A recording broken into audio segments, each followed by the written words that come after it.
Hello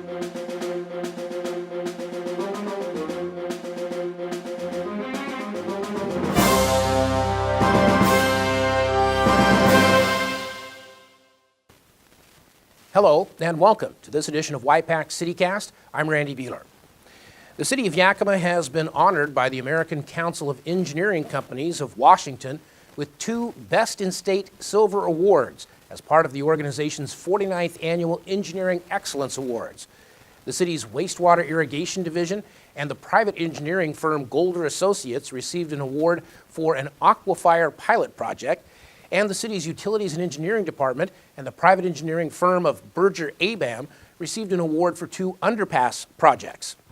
The aquifer pilot project represents one step of a larger project that would result in water being stored below ground so it would be available to be pumped out during droughts or other water shortages.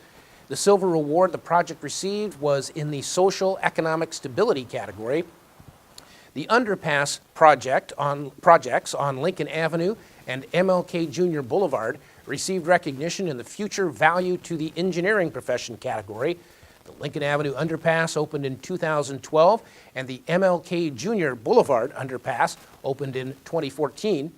The American Council of Engineering Companies of Washington's Engineering Excellence Awards are regarded as the Academy Awards of the engineering industry in our state. Top 5 award winners from this year, which include those receiving platinum or gold awards, will compete in the Council's national competition in Washington, D.C. in April. You have the chance to help decide what the future of Yakima could look like. As part of a state-required update to the city's comprehensive plan, the city's planning division is conducting a community vision open house on February 23rd that will provide an opportunity for people to share their ideas about how Yakima could evolve in the years to come. The Community Vision Open House will take place at the Yakima Valley Technical Skills Center, which is located at 1120 South 18th Street. Doors for the open house will open at 6 p.m. and the presentation will begin at 6:30 p.m. The open house is scheduled to last until 8 p.m.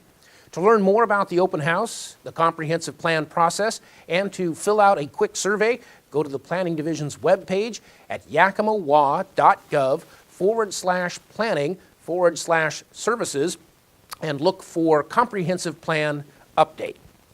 The core purpose, by the way, of the Comprehensive Plan Update is to help define through goals, objectives, and policies how Yakima should accommodate forecasted household and job growth, provide open space and recreational opportunities, and best manage traffic and other vital services over the next 20 years. The city's Yak Back feature continues to be used to give the city a heads up about a variety of issues, and several projects that will improve the look and safety of key transportation corridors in Yakima are just about ready to go.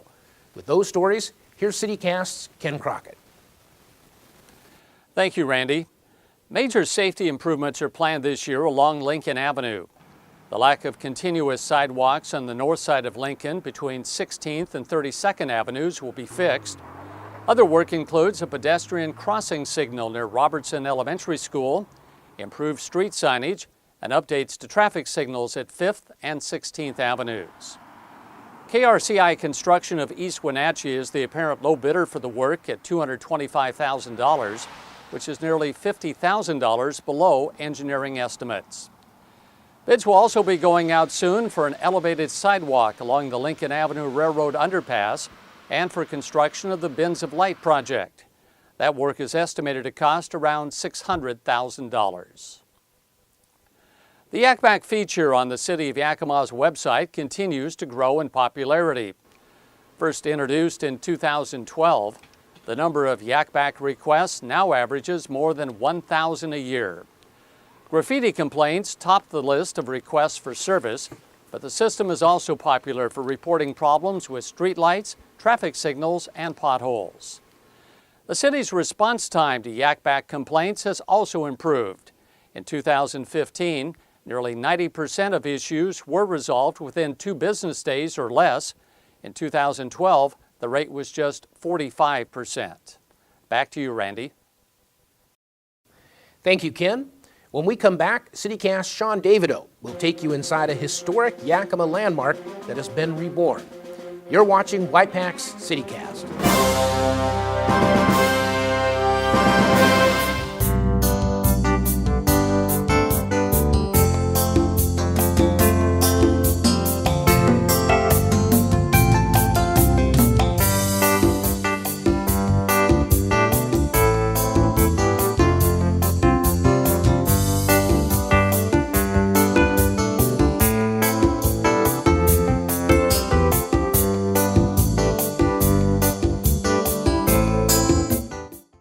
My name is Jack Kurtzinger, and I coach grade kid football, and I teach self-defense.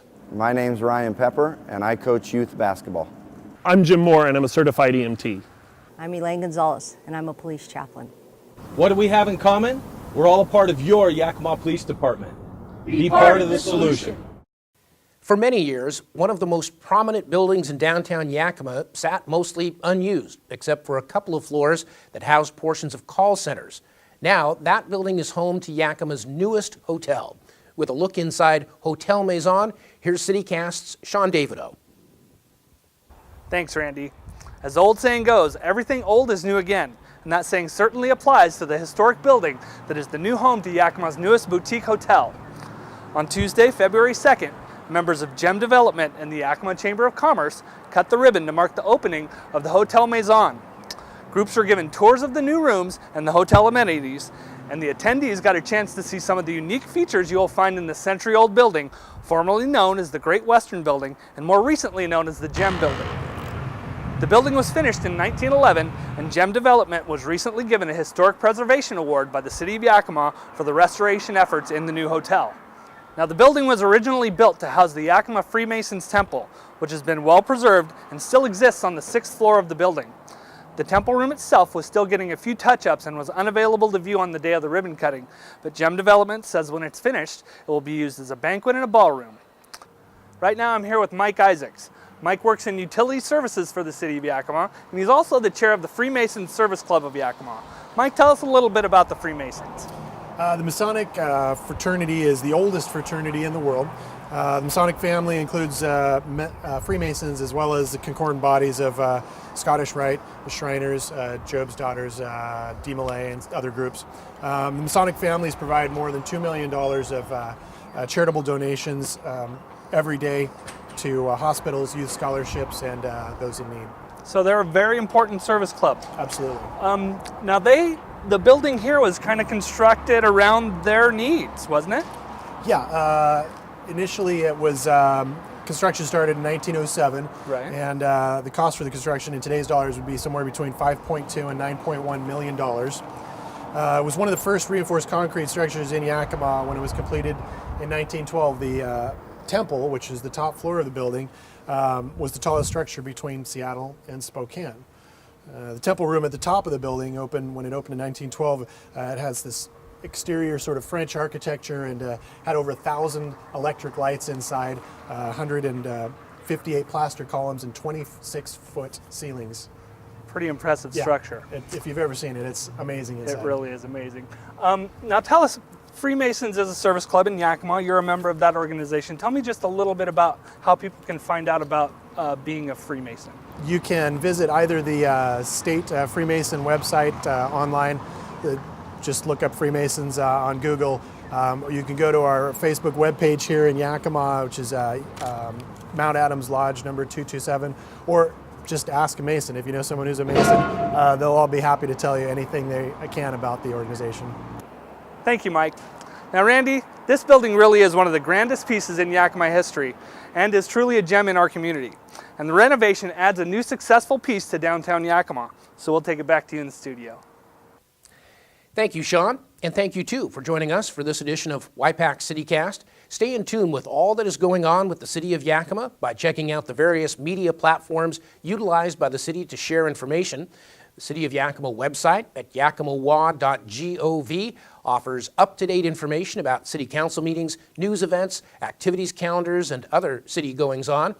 The official City of Yakima Facebook page connects you to the city's social media network in a unique and fun way. And the official City of Yakima Twitter feed provides headline updates no matter where you may be. Visit the City of Yakima website, find us on Facebook, or follow the city on Twitter. We'll see you on the next edition of Y-PAC CityCast. I'm Randy Beehler. Take care.